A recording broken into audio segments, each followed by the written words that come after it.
মৃত্যু এক চরম সত্য।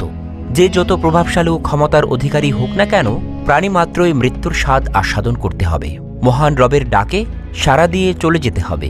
আজ আমরা জানব এমন ক্ষমতাধর একজন বাদশাহর মৃত্যুর ঘটনা, যাকে মহান আল্লাহ বাতাস, প্রাণীকুল সহ জিন জাতিরও উপর রাজত্ব করার ক্ষমতা দিয়েছিলেন। বলছি সুলাইমান আলাইহিসসালাম এর কথা। তিনি ছিলেন মহান আল্লাহর প্রেরিত একজন নবী। এছাড়া তার আরেকটি পরিচয় আছে, তিনি ছিলেন অদ্বিতীয় ও অনুপম সাম্রাজ্যের অধিকারী।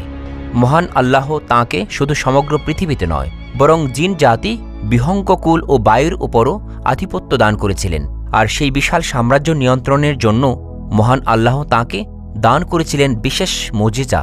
মহান আল্লাহ তাঁর জন্য বায়ুর প্রবাহকে অনুগত করে দিয়েছিলেন। তিনি বায়ুর পিঠে নিজ সিংহাসন সহ সদল